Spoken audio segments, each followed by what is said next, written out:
Serial गुम है किसी के प्यार में के लेटेस्ट एपिसोड को सबसे पहले देखने के लिए हमारे चैनल को सब्सक्राइब करें। आज के एपिसोड की शुरुआत में सभी नागराज के बारे में पूछती है तो नागराज की पत्नी उससे झूठ बोलती है कि नागराज पिछले कई दिनों से घर नहीं आया है। सभी पूछती है क्या उसका कोई फ़ोन नंबर है। नागराज की पत्नी कहती है मुझे भी उससे बहुत काम है, लेकिन ना तो वह घर आता है ना ही वह फ़ोन करता है। नील उससे पूछता है तुम्हें नागराज के बारे में कुछ तो पता होगा, लेकिन उसकी पत्नी साफ मना कर देती है और दरवाजा बंद कर देती है। सभी को शक होता है कि नागराज की पत्नी झूठ बोल रही है। नील कहता है उसने तो साफ बोला है नागराज अंदर नहीं है, तो शायद नहीं होगा। सभी कहती है अंदर हमें शायद कोई सुराग मिल सकता है। वह खिड़की से झांक कर देखती है, घर में नागराज की पत्नी नागराज पर गुस्सा कर रही होती है। उसने रिद्धि के साथ जबरदस्ती करके मारुति से गलत पंगा ले लिया है। नागराज उस पर गुस्सा करता है और कहता है वह मारुति और रिद्धि से बदला लेगा। सभी यह सब देख रही होती है। नागराज की पत्नी कहती है मुझे सब पता है, मारुति ने तुम्हें खूब पीटा है, उस लड़की के साथ तुमने जबरदस्ती करी और वह तुम्हें चकमा देकर भाग गई।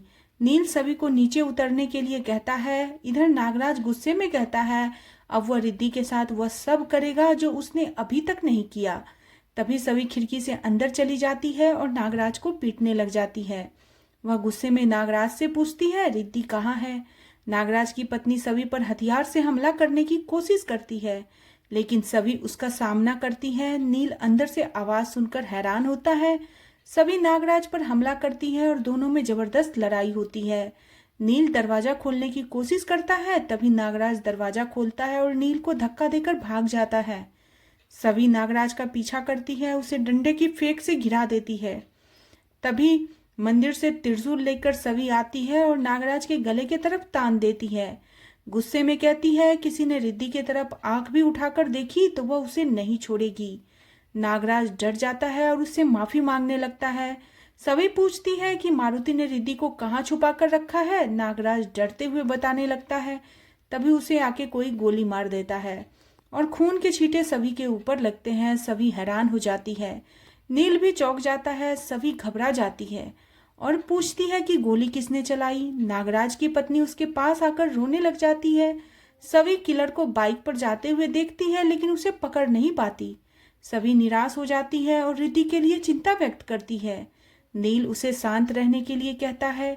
नील उसके चेहरे से खून की छींटे साफ करता है और कहता है आप चिंता मत कीजिए, हम दोनों रिद्धि को ढूंढ लेंगे। इसी बीच पुलिस वहां पहुंचती है। सभी और नील घबरा जाते हैं। नितिन वहां आकर सभी और नील से पूछता है कि तुम दोनों यहाँ क्या कर रहे थे, सभी पर खून के छींटे क्यों लगे हैं। इसी बीच नागराज की पत्नी सोचती है कि वह पुलिस को सभी के बारे में सब बता देगी। तभी उसने नागराज को पीटा और उसके बाद उसको गोली लगी थी। नील को डर होता है कि कहीं नागराज की बीवी नितिन को सभी के बारे में न बता दे। वह सोचता है कि नितिन पहले ही सभी से बिगड़ा हुआ है, इससे वह सभी को फंसा देगा। नील पानी लेने के बहाने से जाता है और नागराज की पत्नी से कहता है कि पुलिस को कुछ भी बताने से पहले यह सोच लेना कि नागराज भी क्रिमिनल था। अगर आपने सभी के बारे में कुछ भी बताया तो मैं भी पुलिस को बता दूंगा कि आपने अपने क्रिमिनल पति को घर में छुपाया था। मुजरिम की मदद करना भी अपराध है। नागराज की पत्नी डर जाती है और वह नितिन से कहती है कि उसे नहीं पता नागराज को गोली किसने मारी, लेकिन सभी और नील ने उसे बचाने की पूरी कोशिश की। नितिन और केशव उसके बयान से निराश होते हैं। नागराज की पत्नी वहां से चली जाती है। उसके बाद नितिन सभी और नील से पूछता है कि तुम दोनों यहाँ क्या कर रहे थे। सभी सख्ती से कहती है यहाँ पर क्या कर्फ्यू लगा है, क्या हम किसी की निजी संपत्ति पर खड़े हैं। मुझे कहीं पर भी जाने की आज़ादी है, क्योंकि हम लोग स्वतंत्र भारत में जीते हैं। आपने मुझे सस्पेंड किया है, हाउस अरेस्ट नहीं किया है, इसलिए मुझे आपके हर सवाल का जवाब देने की कोई ज़रूरत नहीं है। सभी परेशान होती है, वहां से चली जाती है। नितिन नील से कहता है कि तुम मुझे पुलिस स्टेशन में आकर मिलना।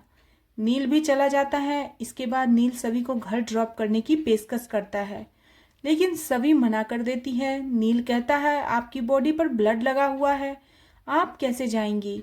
सभी कहती है इससे आपको क्या फर्क पड़ता है। नील कहता है मैं इसकी वजह आपको पहले ही बता चुका हूँ। सभी नील पर विश्वास करने से मना कर देती है और कहती है मांजरकर इतनी जल्दी यहाँ कैसे पहुँच गया। क्या आप तो वह नहीं है जिसकी मदद से मांजरकर मुझे ट्रैक कर रहा था? नील हैरान होकर कहता है, मैं ऐसा क्यों करूँगा? मुझे ऐसा करके क्या मिलेगा? अगर मैं आपकी मदद करूँगा तो मुझे भी तेजस्विनी के मर्डर के बारे में पता चलेगा। मांजरकर विश्वास करने लायक नहीं है। उसी ने मुझे आपसे हाथ मिलाने के लिए कहा था, लेकिन उसने मुझे आपकी स्विट्जरलैंड ट्रिप के बारे में नहीं बताया। आप खुद ही सोच कर देखिए। सभी दुखी होकर कहती है, मैं कुछ भी सोचने और समझने की हालत में नहीं हूँ। आज मुझे रिद्धि के बारे में पता चल जाता, लेकिन मेरी आंखों के सामने नागराज को गोली मार दी गई। मैं रिद्धि को नहीं बचा पाई। सभी रोने लग जाती है। नील सभी का हाथ पकड़कर कहता है, चलिए मैं आपको घर छोड़ देता हूँ। सभी कहती है, मैं स्विट्जरलैंड नहीं जाना चाहती, मुझे उससे पहले रिद्धि को घर लेकर जाना है। नील हैरान होता है और पूछता है, स्विट्जरलैंड क्यों जाना है? स्विट्जरलैंड तो हम जाकर आ चुके हैं, हमें वहाँ कुछ नहीं मिला। आपको वापस वहाँ क्यों जाना है? सभी घबरा जाती है और सोचती है कि मैं नील को यह नहीं बता सकती कि रिद्धि को बचाने के लिए मैं पैसों की हेराफेरी कर रही हूँ। सभी बिना जवाब दिए वहाँ से चली जाती है।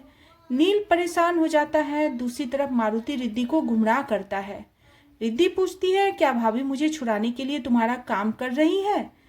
मारुति कहता है, उसे तुम्हारी कोई फिक्र नहीं है, लेकिन उसे मेरा काम करना ही पड़ेगा।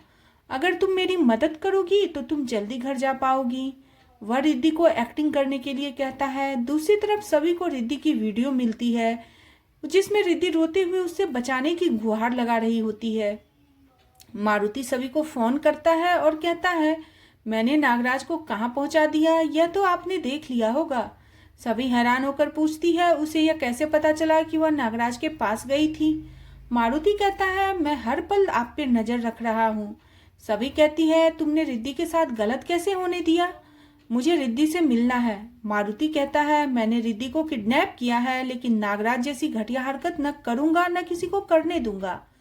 सभी कहती है, मुझे तुम पर भरोसा नहीं है। मारुति कहता है, 2 दिन में तुम्हें अगली इंस्टॉलमेंट भरने के लिए स्विट्जरलैंड जाना है। अगर तुम नहीं गई तो मैं रिद्धि को भेज दूंगा। लेकिन रिद्धि तुम्हारी जितनी समझदार नहीं है, इसलिए वह पकड़ी भी जा सकती है। सभी डर जाती है और कहती है, रिद्धि को मत भेजना। मारुति कहता है, अब फैसला तुम्हें करना है, मेरा काम करो या रिद्धि को छुड़ा लो। सभी परेशान हो जाती है और सोचती है कि आखिर कौन है जो उसके परिवार को बर्बाद करने में लगा है। इसके बाद सही वहां आती है और पूछती है, आपको यूएस से क्या चाहिए? सभी हैरान होकर पूछती है, यूएस कौन जा रहा है? सही बताती है, मैं और दादी रिद्धि बुआ से मिलने यूएस जा रहे हैं। सभी हैरान होती है, सोचती है अब मैं इन्हें यूएस जाने से कैसे रोकूं। आज का एपिसोड इसी के साथ खत्म हो जाता है। अगले एपिसोड में देखने को मिलेगा कि नील और सभी को रिद्धि की लोकेशन मिलती है और वे दोनों भेष बदलकर उसे ढूंढने के लिए निकलते हैं।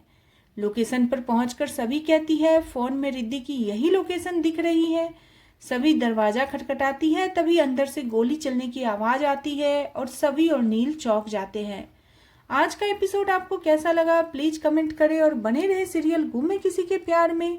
नेक्स्ट एपिसोड के लिए चैनल को सब्सक्राइब करना बिल्कुल न भूलें।